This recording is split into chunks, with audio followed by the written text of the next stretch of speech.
Hello, അസ്സലാമു അലൈക്കും. Welcome back. എന്തൊക്കെയുണ്ട് വിശേഷം? സുഖന്നല്ലേ?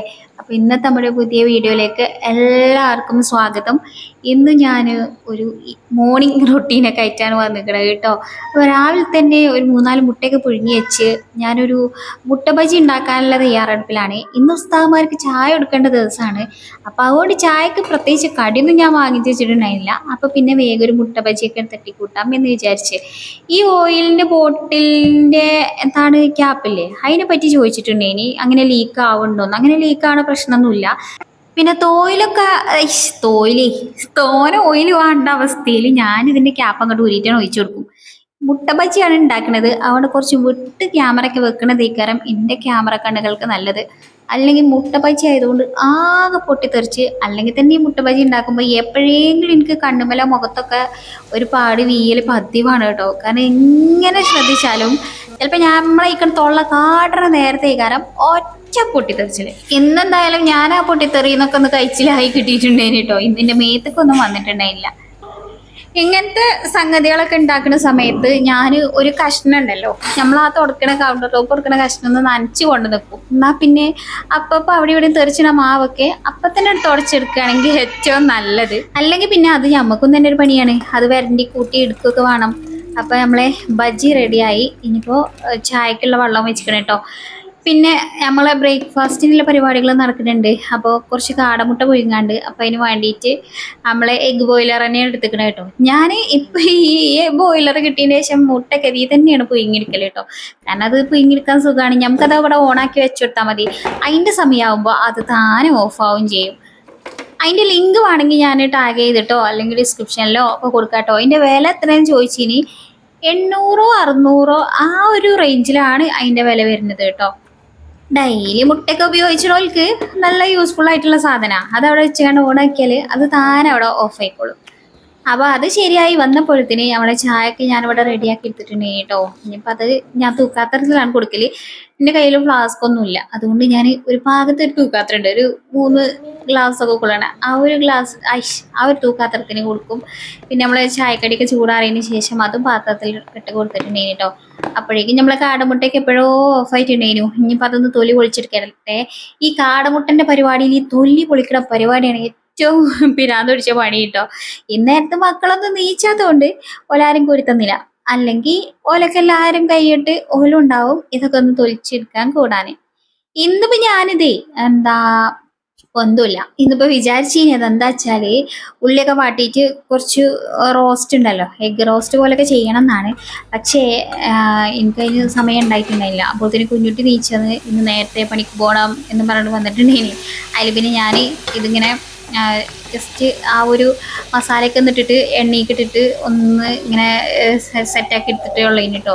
കുറച്ച് ഉള്ളിയൊക്കെ വാട്ടിയിട്ട് നല്ലപോലെ ഒന്ന് വാട്ടിയിട്ടും കുറച്ച് മസാലയൊക്കെ ഇട്ടിട്ട് എഗ് റോസ്റ്റ് പോലെയൊക്കെ ആക്കി എടുക്കണം എന്നുണ്ടേനി. പിന്നെ നമ്മളെ ദേശീയ ഭക്ഷണമായ ചീയപ്പം, കുറേ ദിവസമായി ചീയപ്പം ഉണ്ടാക്കിയിട്ട്. അപ്പോൾ അതുകൊണ്ട് കണ്ടിട്ട് ഇന്നിപ്പോൾ ചീയപ്പം ഉണ്ടാക്കിനെ. മറ്റേ ഞാൻ ആഴ്ചയിൽ 1-2 പ്രാവശ്യമൊക്കെ ഉണ്ടാക്കലുണ്ട്. ഇപ്പം എന്താവോ എങ്ങനെയൊക്കെയോ ഉരുത്തിരിഞ്ഞ് ഒരു 5 ടീസായി കഴിക്കും ചീയപ്പം ഉണ്ടാക്കിയിട്ട്. അപ്പോൾ ഫസ്റ്റ് അപ്പം റെഡി ആയപ്പോൾ തന്നെ കുഞ്ഞുട്ടിക്കില്ലേ കൊടുത്തു കേട്ടോ. പിന്നെ ഞാൻ ഓരോന്നോരോന്ന് ചുണ്ണീനനുസരിച്ചിട്ട് ഞാനിങ്ങനെ ആ ചൂട് കൊടുക്കാൻ ഇങ്ങനെ കൊണ്ടുവന്ന് കൊടുക്കും. പിന്നെ അതൊക്കെ കഴിഞ്ഞ് എല്ലാവർക്കും ചായയും കടിയൊക്കെ ആയതിന് ശേഷം ഞാനും ചായയൊക്കെ കുടിക്കും. അതിൻ്റെ ഇടയിൽ എൻ്റെ അലക്കൽ കഴിഞ്ഞിട്ടുണ്ടേനു, പാത്രം കഴുകൽ കഴിഞ്ഞിട്ടുണ്ടേനു, അകടിച്ചു വാരൽ കഴിഞ്ഞിട്ടുണ്ടേനു. അതൊക്കെ കഴിഞ്ഞപ്പോൾ ഞാൻ ചോറിനുള്ള അരി ഇടട്ടെ വിചാരിച്ച് വന്നതാണ് കേട്ടോ. അപ്പോഴാണ് ഞാൻ ഒരു കാര്യം ഓർത്തത്. പുറത്തടുപ്പ് കത്തിക്കാലോ, 3-4 ദിവസമായിട്ട് പുറത്തടുപ്പ് കത്തിച്ചില്ലേനി. അപ്പോൾ 2 ദിവസം ഇപ്പോൾ വെയിലൊക്കെ ആയിട്ട് അടുപ്പ് ഉണങ്ങിക്കണല്ലോ എന്ന് വിചാരിച്ച് വന്നതാണ്. അപ്പോഴാണ് ആ കാര്യം ഓർത്തത്. നമ്മളെ കോയൽ കിണറിൽ പൈപ്പ് വെച്ചു, മോട്ടർ വെച്ചു എന്നൊക്കെ ഞാൻ കഴിഞ്ഞ വീഡിയോയിൽ പറഞ്ഞിട്ടില്ലേനോ. അത് ഇതാ വീണ്ടും മൂരി വെച്ചിരിക്കണ മക്കളെ. ഒരു കോയൽ കിണർ കുത്തിനാല് നമ്മളാകെ ഇടങ്ങേറായി എന്ന് പറയുന്ന അവസ്ഥയിലാണ് ഇപ്പം നമ്മളെ കാര്യം കേട്ടോ. അതിൻ്റെ എന്താണെന്നുള്ള ഡീറ്റെയിൽസ് ഒക്കെ ഞാൻ അടുത്ത വീഡിയോയിൽ ഞാൻ പറഞ്ഞുതരുന്നുണ്ട് കേട്ടോ.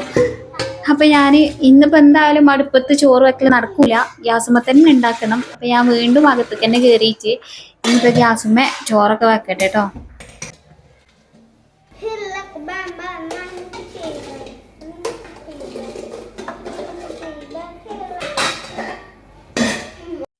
അതിൻ്റെ ഇടയിൽ മീൻകാരൻ വന്നപ്പോൾ ഞാൻ മീനൊക്കെ പോയി വാങ്ങിച്ച് കൊണ്ട് നിൽക്കണം കേട്ടോ. അപ്പം ഞാൻ ചോറ് അടുപ്പത്തൊക്കെ ഇട്ട് കഴിഞ്ഞിട്ട് വേണം അത് നന്നാക്കാൻ ഇറങ്ങാനേ.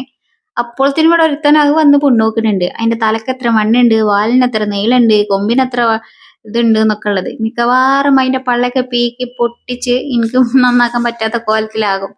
മീൻ വാങ്ങിയാല് അത് നന്നാക്കി കൊണ്ടുവരുന്ന വരെ അതിൻ്റെ കിളുമ്പാന് ഉണ്ടാവും കേട്ടോ. മസാല പറ്റി കഴിഞ്ഞാൽ പിന്നെ ഓൻ ആ ഭാഗത്തേക്ക് നോക്കുന്നല്ല. അപ്പൊ പിന്നെ ഓനക്കറിയാം അത് കഴിഞ്ഞിട്ട് വല്ലാതെ അതിൽ തൊട്ടിട്ടുണ്ടെങ്കിൽ നല്ല എരിഞ്ഞ് പണി കിട്ടും എന്നുള്ളത്. അതുകൊണ്ട് മസാല പറ്റി കഴിഞ്ഞാൽ പിന്നെ ആ മീനെ നോക്കാൻ തന്നെ വരലില്ല. അപ്പൊ ഞാൻ ഒരേക്കൊന്ന് വേഗം വാങ്ങിയിട്ട് മീനൊക്കെ നന്നാക്കലൊക്കെ കഴിഞ്ഞിട്ടോ. നന്നാക്കുമ്പോ തന്നെ ഇന്ത്യക്കൊന്ന് വാങ്ങി ആ തലയൊക്കെ പൂച്ചക്കൊക്കെ ഇട്ടുകൊടുത്ത് ചിലപ്പോ പൂച്ചക്ക് 2 മീൻ തലയൊക്കെ കൊടുത്തു കഴിഞ്ഞിട്ട് ഇനി എനിക്ക് തരൂല പൊയ്ക്കോന്നൊക്കെ പറഞ്ഞിട്ട് ചിലപ്പോ ഒരു പാടി എടുത്ത് വിട്ട് നിന്ന് കണ്ട് തലക്കൊരു അടിയൊക്കെ കൊടുക്കുകയൊക്കെ ചെയ്യും കേട്ടോ. അപ്പോൾ വെണ്ടയ്ക്കും തക്കാളിയും കറി ആണ് ഉണ്ടാക്കുന്നത്. തേങ്ങ അരച്ചൊരു കറി വെക്കാനാണ് വിചാരിച്ചത്. അപ്പം മീൻ മസാല പുരട്ടിയോടെ വെച്ചിക്കണ്. അപ്പോൾ അത് കുറച്ച് നേരം ഒന്ന് മസാലയൊക്കെ ഒന്ന് പിടിച്ചു പോലത്തിന് ഇതും കൂടി കറി എടുത്താക്കട്ടെ കേട്ടോ. ഇന്ന് പ്രത്യേകിച്ച് വേറെ കറികളും കാര്യങ്ങളൊന്നുമില്ല. ഈ ഒരു കറിയും ഈ ഒരു പൊരിയും മാത്രമേ ഉള്ളൂ കേട്ടോ. അതിൻ്റെ ഇടയ്ക്ക് നാത്തൂൻ താത്താൻ്റെ വിളി വന്നിട്ടുണ്ടേനു. കുട്ടികളെ പറഞ്ഞേക്കൊണ്ട് മാങ്ങ ഉണ്ട് ഇവിടെ പഴുത്തത് കൊണ്ടുപോകാന്. ഇവര് കേട്ട പാതി കേൾക്കാത്ത പാതി ഒരൊറ്റ ഓട്ടേനി കേട്ടോ. അപ്പൊ ദാ ഈ ഒരൊറ്റ മാങ്ങ മാത്രമേ ഉള്ളൂ ഇതിന് പച്ച. ബാക്കി എല്ലാതും പഴുത്ത തുടുത്ത നല്ല സുന്ദര കുട്ടപ്പന്മാരെ മാങ്ങകളേനി കേട്ടോ. ഞാനെപ്പോഴും പറയലില്ലേ, ഇവിടെ മാങ്ങല്ലെങ്കിലും മാങ്ങ എവിടുന്നെങ്കിലൊക്കെ ആയിട്ട് ഞമ്മക്ക് ഇതേമാതിരി ഇങ്ങനെ വന്നുകൊണ്ട് കൂട്ടോ. അയലൊക്കത്തൊന്നും അപ്പുറത്ത് ഇപ്പുറത്തൊക്കെ മാങ്ങണ്ട്. നമ്മളെ മൂച്ചിമ മാത്രമുള്ള മാങ്ങല്ലാത്തത്. നമ്മളെ മൂച്ചിമ ഒന്നരാടനാ. ഈ കഴിഞ്ഞ കൊല്ലം ഉണ്ടായി, ഈ കൊല്ലം റെസ്റ്റ് എടുക്കും, ഇനി അടുത്ത കൊല്ലം വീണ്ടും ഞങ്ങൾക്ക് മാങ്ങ തരും. അങ്ങനെ അങ്ങനെ അങ്ങനെ അങ്ങനെ പോകും. മാങ്ങ കണ്ട പാടനെ ഇവിടെ ഉള്ളവർക്കൊക്കെ മാങ്ങ തിന്നാനുള്ള കൊതിയായി. ഓലാരയിലൊക്കെ കഴിക്കണ കണ്ടാ പിന്നെ എനിക്കും കൊതി വരും. അപ്പൊ അതാ ഓൽക്ക് മുറിച്ച് കൊടുക്കട്ടെ കേട്ടോ. മുറിച്ചിട്ട് പുഴു ഉണ്ടോന്നൊക്കെ ചെക്ക് ചെയ്തിട്ട് മാങ്ങയൊക്കെ ഓരോരുത്തർ വാങ്ങിക്കൊണ്ടുപോണ്ട്. അതിൻ്റെ അടുത്ത് കാച്ചിക്കുട്ടന് വിശക്കണുണ്ടോന്നും പറഞ്ഞു വന്നിക്കണ്. അപ്പൊ ഓനിക്കില്ല കറിയും കൊടുക്കട്ടെ കേട്ടോ. ചോറൊക്കെ ആള് സ്വന്തം തന്നെ വിളമ്പി വന്നിക്കാണ് കേട്ടോ. അപ്പൊ ഇനി കറി ഒഴിച്ചു കൊടുത്താൽ മതി. അപ്പൊ എന്റെ കറിയൊക്കെ അതിൻ്റെ അടുക്ക് റെഡി ആയിട്ടുണ്ടേനു.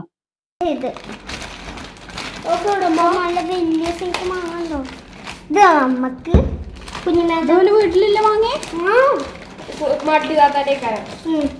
ഇത് രണ്ടും നമുക്ക് കുഞ്ഞുമാതാക്കും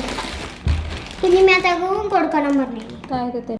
അങ്ങനെ ഒരു മാങ്ങ കഥ കഴിഞ്ഞപ്പോൾ ഇതാ അടുത്ത മാങ്ങയായിട്ട് ലിയമോള് വീണ്ടും വന്നിട്ടുണ്ടേന് കേട്ടോ. ഇത് അയലോക്കത്തെ താത്ത കൊടുത്താണ്. അത്യാവശ്യം വലിയ ഒരു കറുത്ത മാങ്ങ എന്നൊക്കെയാണ് ഇവിടെയൊക്കെ ഇതിന് പറയാ.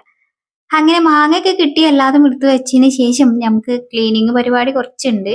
അപ്പൊ അതും കൂടെയാണ് ചെയ്ത് തീർക്കാന്ന് വിചാരിച്ച് നമ്മളെ ഗ്യാസൊക്കെ ഒന്ന് തോതി തുറക്കാനൊക്കെ ഉണ്ട്. അത്യാവശ്യം മീനൊക്കെ പൊരിച്ചങ്ങാണ്ട് ആകെ തയ്ക്കണം കേട്ടോ. ആദ്യമൊന്നും ഞാനുണ്ടല്ലോ ഈ ഗ്യാസിന് ഈ 2 സുനകൾ ഉണ്ടല്ലോ ഇത് കഴുകൽ തന്നെ ഉണ്ടായില്ല കേട്ടോ. എന്റെ വിചാരം അത് കഴുകാൻ പറ്റൂല എന്നുള്ളതാണ്.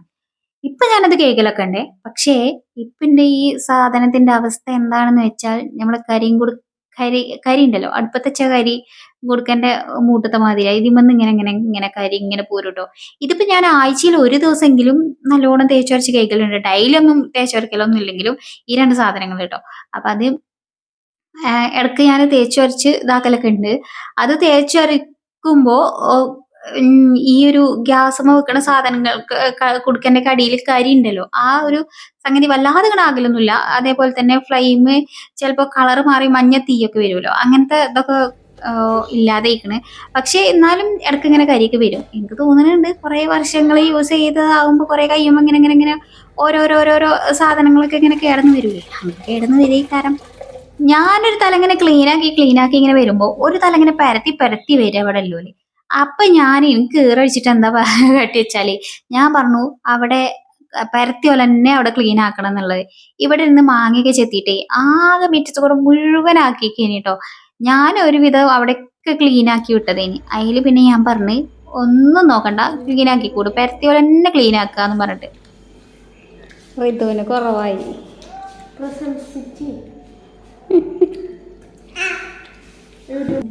ഓര് മാങ്ങുന്നതിനോടത്ത് തൊള്ളയും കാട്ടി നിൽക്കാൻ നിന്നാൽ പിന്നെ ഇങ്ങനെ ഉണ്ടാവും. ചെറിയൊരു പീസ് തന്ന് ഇന്നെ അവിടുന്ന് പറഞ്ഞയച്ചു കേട്ടോ. അപ്പൊ ഞാൻ ഇവളോട് ചെറുതായിട്ട് അവിടുന്ന് ആ പരത്തിയതൊന്ന് അടിച്ചു വരാനാണ് പറഞ്ഞത്. ഓളെന്തായാലും അതും നല്ല രീതിയിൽ കയറ്റിക്കണ്, എല്ലോടും ക്ലീൻ ആക്കി ഉഷാറാക്കി തന്നിട്ടുണ്ടെങ്കിൽ കേട്ടോ.